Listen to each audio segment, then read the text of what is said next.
Welcome to From the Heart, a channel that is devoted to narcissism and all things toxic, relationships, self-worth, self-esteem.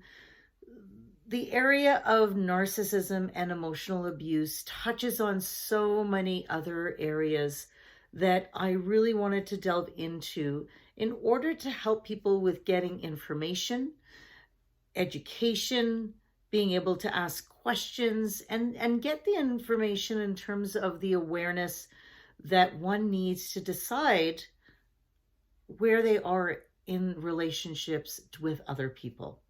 So wanting to touch on things like narcissism, codependency, which is an emerging term that has come out and seems to be primarily associated with narcissism and a type of relationship dependency.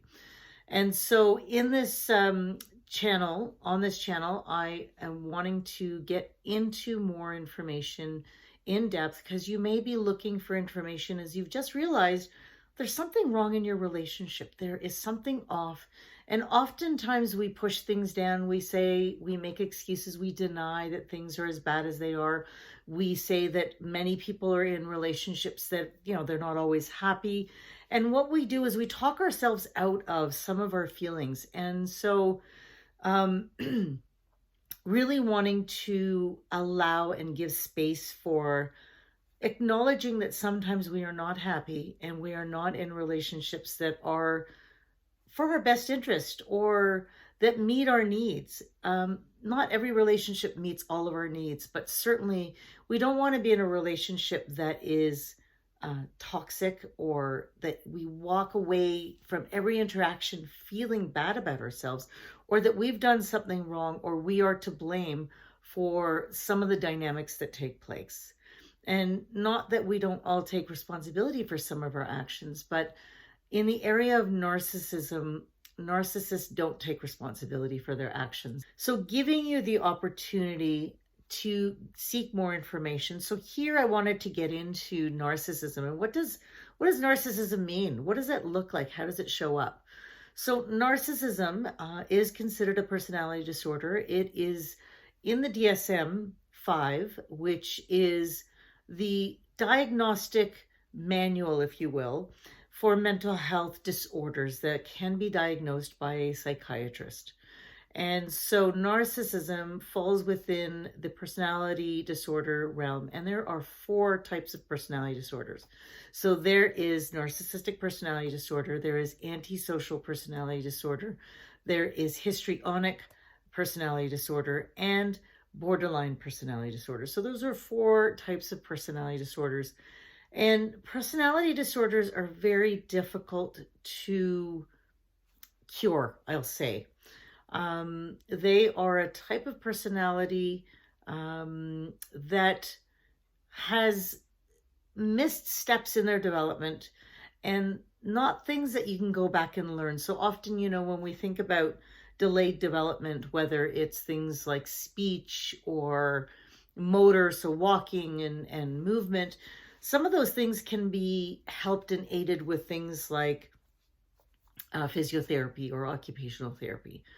With a personality disorder, there are key ingredients that have been missed in early childhood and certain circumstances that a child is exposed to that creates these types of coping strategies and traits in order to survive in difficult circumstances, often abusive, neglectful, toxic, where their needs have not been met. And so that type of personality disorder, specifically narcissism,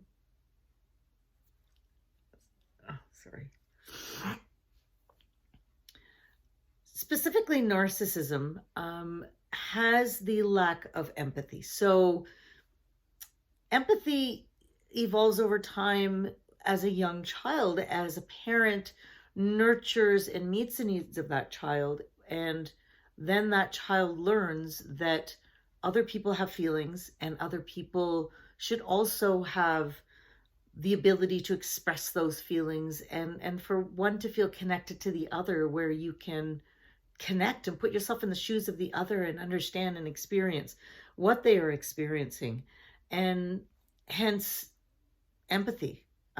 It evolves over time as a young person, as you have that modeled by your parents, that they show concern for other people. And when it's not modeled to you, it's not something that you develop in a way that is understanding of other people's needs, other people's wants, other people's wishes, feelings.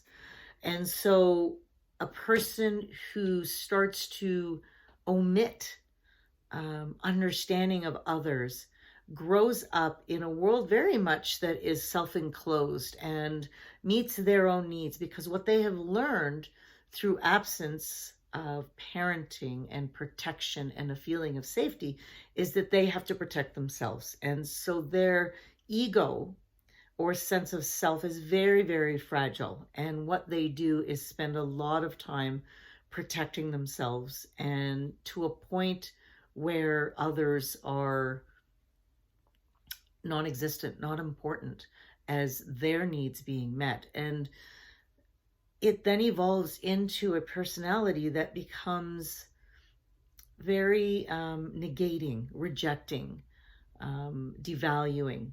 And so you end up with a personality that understands that they need to present in a certain way in society, where they're very charismatic or can be charismatic, confident, grandiose almost, and put on a face, put on the best face in front of people in order to get their needs met. And when they end up in a relationship or a connection with another person where another person has demands on them, their ego cannot take it. And what they do then is lash out, punish, demean other people. They are looking for somebody who's perfect, who will be their perfect partner or perfect person in their life. And what they realize very quickly is nobody's perfect. And what happens for them then is that there is a breakdown where they disrespect, disregard, and disconnect from people in their life. And but will maintain a relationship with those people because they are getting something out of it. If they can elevate themselves as being better, it helps their very fragile sense of self-esteem, and it allows them to elevate themselves above and higher than other people. And so often these personalities are looking for a partner that they can keep with them to gain supply. So narcissistic supply, it's a common phrase and term that is being used to speak to the needs of the narcissist and what they do to focus on their needs being met. And so supply can come in the form of positive supply or negative supply. And for a while, positive supply is suitable, where, you know, imagine meeting somebody for the first time and there is a nice connection and there is the excitement of talking, the getting to know you, and that creates positive supply. And that meets the needs of that personality for a period of time. And that period, often called love bombing, is that phase where they spend a lot of time getting to know somebody and gathering and gaining positivity from that person. Once that relationship continues, what they are able to discern is this person here for me? And do they desperately want to need to be in a relationship with me? And they're very good at finding people who are highly empathic or highly sensitive. They've got a very special radar because they are looking for their needs to be met. And they know that people who have their own need to please are those who they can have in their life, who won't give up on the relationship, who will want to be in a relationship with them no matter what. And what often happens is the mask drops and they end up becoming their true self, which is that person who says, I want my needs met and it doesn't matter if your needs are being met. This is about me.